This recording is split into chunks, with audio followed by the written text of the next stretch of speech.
The following video was crafted with love for the seasons in which you might feel a little behind or lost in life, or just seeking deeper purpose. I'm so happy you're here.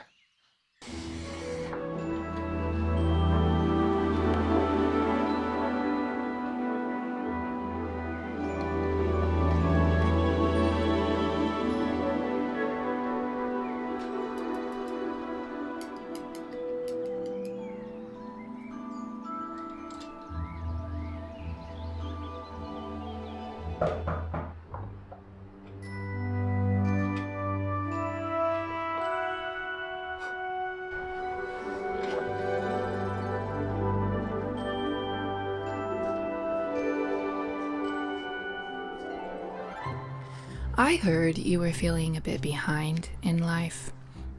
And you know, that's an interesting place to be, because being behind implies You're that just in time. Come on in. You look like you could use a brownie.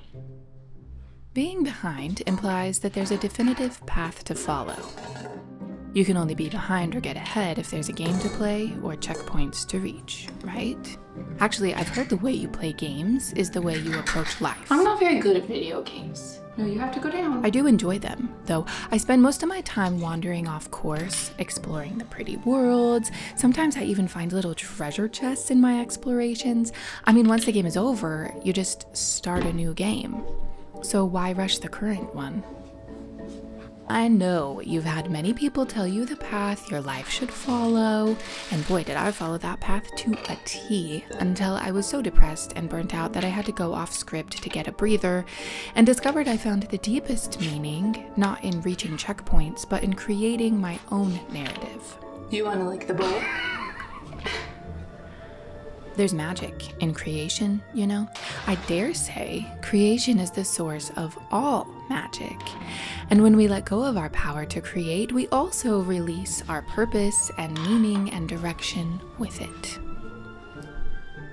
I always say, joy comes from creation and love. And cats. And cats, never forget that. I made you a brownie. I didn't know if you liked the corner piece or the middle piece, so I got you one of each. Come with me. There was a woman long ago who went on quite the journey as she learned how to use this power of creation. I think you'll find her journey familiar.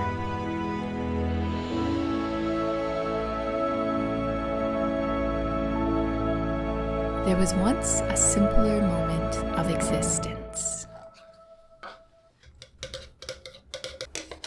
Before the willow trees and forest witches, and before Haven Hollow itself. And if you were to travel back to this time, you would find a group of goddesses. As you find your way to this place of creation where all the earth goddesses begin, and you listen carefully, you hear twinkles of magic and soft laughter and conversation.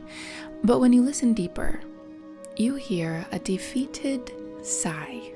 If you follow the sound of that defeated sigh, you'll find the goddess of today's story, because as all the other goddesses are crafting their creations and worlds, this goddess finds herself frustrated. The other goddesses have each found their essence, their purpose, the things that make them unique and call to their heart and add beauty and wonder to all of existence. This essence provides belonging and purpose to life. That's a pretty big accomplishment. One goddess crafts a beautiful desert oasis. Another is naturally drawn to the sway of the tropical trees and waters. Our story's goddess, though, feels called to many climates and isn't quite sure how to plan her world's blueprint. But the day comes to craft the blueprints into reality. So the goddess decides to start small. She uses her magic to create a rolling field. This is very fun to create, and it's not bad for her first bit of world building, but time passes and the beauty of her field becomes a bit mundane. The wonder wears off, and her soul becomes restless, yearning for more beauty. The other women are growing trees and mountains. After all she has is a peaceful meadow. More like boring meadow. So the woman crafts a winding river. It frames a side of her peaceful meadow and cascades down into a rushing waterfall. Surely the running water will add life and energy to her spirit, refresh her spark a little. And like before, she enjoys her waterfall for a time until the light of its fireflies feel dim and the once rushing waters fade to a trickle. She looks to the other goddesses and finds their worlds are thriving with life. So she crafts a quaint village along the meadow, and her haven slowly becomes inhabited by villagers. This is surely a milestone moment for her, because what a joy it is to not only create this enchanting world, but to see new villagers finding solace in its streets. Her spirit moves about in a search for more and more meaning. She crafts greater waters and towering forest trees. Bigger and bigger she creates until she stands atop her high mountain and overlooks the beauty of all she has created. Fairies craft their realms. Pirates find shelter at the cove. Villagers plant crops and community. Now, the goddess tries not to be too prideful, but as the spring warms into winter, she takes note of how industrious her villagers have become. The fields are green, the air warm but pleasant, and the village hums along in productive harmony. Across the way, though, in the other women's creations, the sun is scorching, and she notices their villagers dozing in hammocks and sipping lemonade, lulled in the heavy heat. She takes quiet pride in having created a climate just right for getting things done. And she finally feels like she's caught up to the other women. After all, what good is the life she's created if it's not filled with purpose and productivity? Soon, the productive summer turns crisp and gives way to autumn. At first, the woman notices how pretty the trees have become in their golds and oranges. She's never seen them do that before, and though she originally designed them to be a deep green, it's a welcome surprise. But the weather is becoming colder, and the villagers' crops stop growing, and the animals in the forest appear to be sleeping, and the magical energy of her bustling world starts to settle, and she doesn't understand why. She panics because she thought she had finally found purpose and energy in the life she's built, but she's watching her creations fall apart as the sun sets earlier and earlier each day. This was definitely not part of her original blueprint. She looks at the desert oasis across the way. The villagers there are no longer on their hammocks, but thriving again, as is the tropical island. This can't be right, and surely it's not fair. Why did her magic only last so long?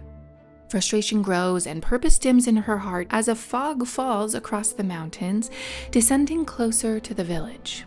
Her frustration turns to panic, and the weather follows suit as a storm cloud threatens on the horizon. The clouds drift closer, the anger and the panic bubble inside her, and the storm starts to fall. She watches as her once happy villagers retreat to their homes, leaving the streets quiet and their gardens barren as winter arrives. The goddess crafts the highest mountain she can. She has to reach the clouds and stop the storm from destroying all her hard work. Perhaps up higher she can find the source of the storm and bring sunshine back to the village. So she stretches tall and tries to push away the clouds to reveal the sun, only to find herself in a scramble of cloud dust, the sun too far away to beckon back. I mean, she's powerful, but she can't control the sun, okay? Still, scrambling the clouds did help a bit, and she's able to more clearly see her village through the fog. Day after day, she scrambles the clouds and watches over the village, providing as much warmth as she possibly can. And the village life kinda sorta carries on. I mean, maybe it's not quite as thriving as it once was. The gardener is starting to look a little tired from trying to grow more crops, and the song of the sirens is a little lackluster. The fairies' flutter is slower, but surely they all just need more sunshine to get their energy back. This world is her unique purpose, magical, creative essence, and she'll only be more behind the other women if it's destroyed.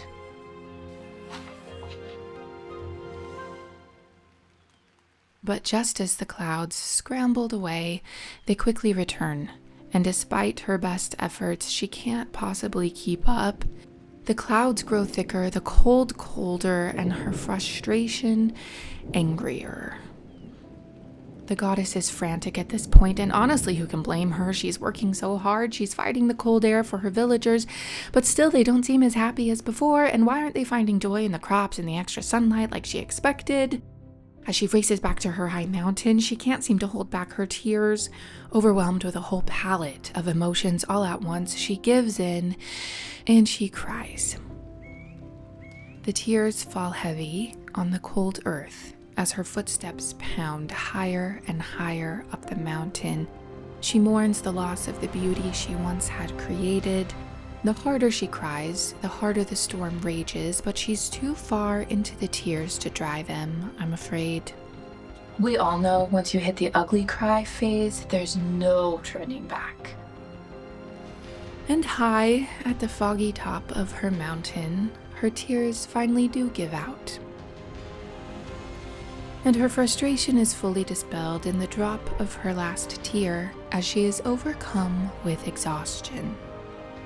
She overlooks her creation that has fallen into a silent winter slumber in the chaos of the thundering storm that floods it. She lays on the cold earth, the frigid mountain air rushing over her, and she too surrenders to rest.